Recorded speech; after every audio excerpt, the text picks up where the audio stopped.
democracy in a U.S. college media newsroom. Let's talk about how it works exactly by talking to Editor-in-Chief Stephanie Snyder. But first up, let's talk about recent changes within the organization itself.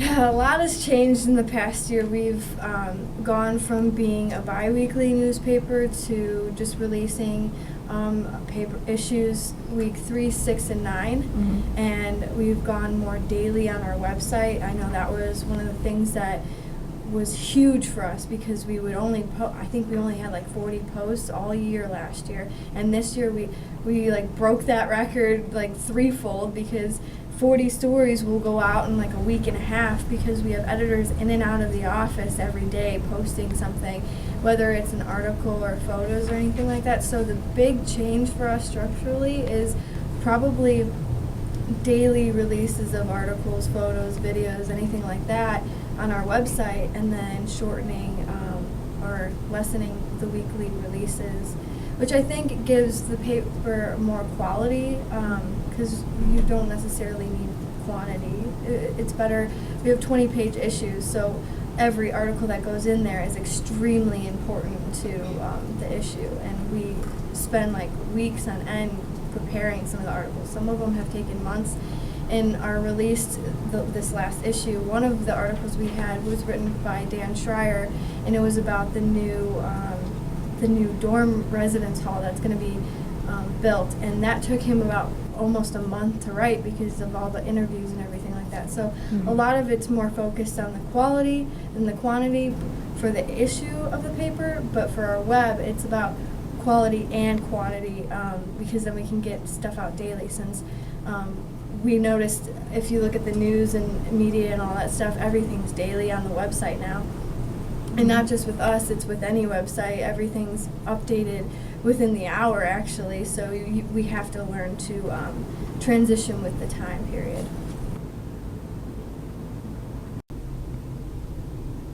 With the way the media field is today, even student organizations must adapt to the changing environments. It's not just the professional organizations like CBS or the Tribune.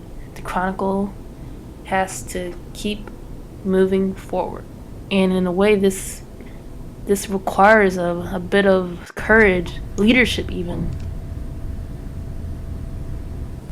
Well, the newspaper staff takes on a role of leadership for many reasons, but one of the top reasons is that we're going across campus, we're figuring out what's going on, and we're actually the ones informing the student body of what's going on campus.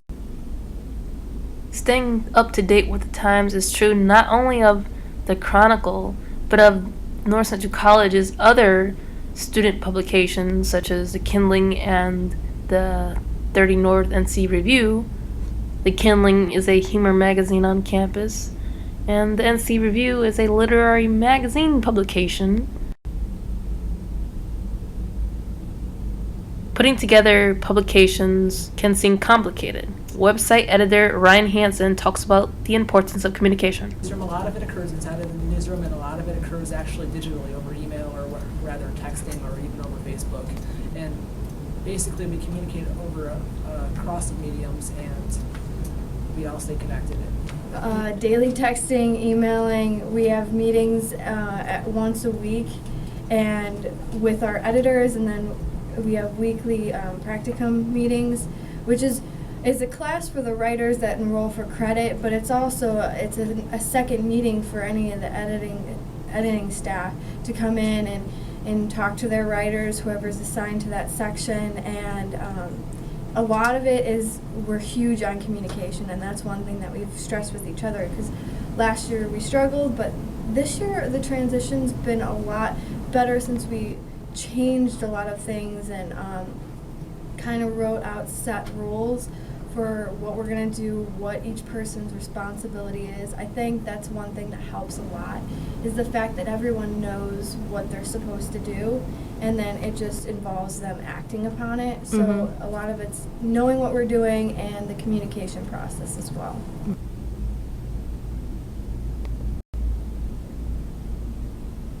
One of the things that we've been trying to recreate with how the professional environment is and the learning environment here is for the Chronicle staff is getting editors in every single day. They have what we call floor time, so they have an hour and a half to produce content to go on the website, and it has to be quality, it has to be edited by another editor, and then it gets posted by our web editor, Ryan, and he is one of the people that makes sure that everything gets put up on the website. So I think we're just trying to move forward with the way that I guess, quote unquote, the real world is acting in what we need to do to get to that point. So our editors are trained for when they get out into the real world and look for their first job.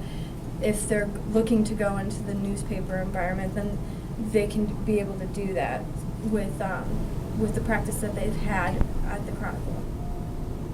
With our recent project, Sights and Sounds, we have we kind of collaborated with the practicum writers and the staff members. Everybody went out and they took audio clippings and they took photos, and we're going to be posting those on the website. And those are going to become interactive articles, which is something we're trying to get into. If you go on many types of technology news websites, we're trying to create more of an environment on our website in terms of writing and a standard that they follow, rather than just placing text on a website. We want our website to become interactive. So I'd say that Sights and Sounds is a great example of where we're trying to head.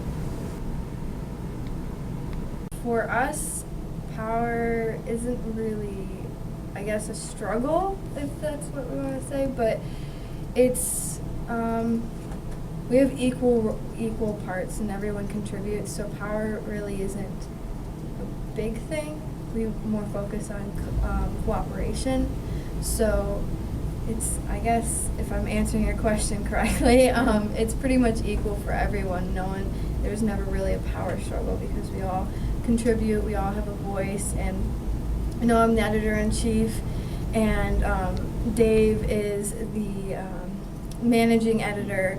We both still share our voices, and we let all the other editors on staff give their opinion, so really there's no power struggle or anything like that. Some of the goals that we have are we're looking to get more interactive on the website. We want people to be able to click through and navigate easier, and we want them to be able to enjoy and want to read the entire article. So with the content that we're producing this year, a lot of people are looking to add podcasts or video or images that rotate in a gallery with their articles, and it's not just words. Because the first thing I notice and a lot of people look for is the image. They look at the image and they look at the headline first.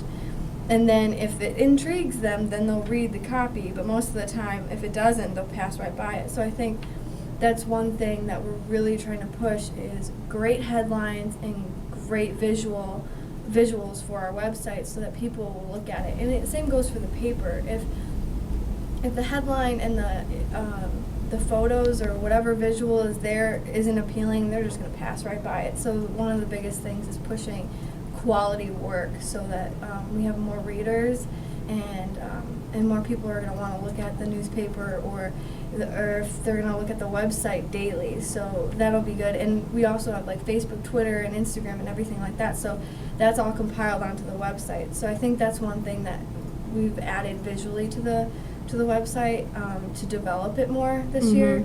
And I think that's one thing that we're going to keep pushing throughout the rest of the year so we can get people to be interested and want to learn about what's going on around campus.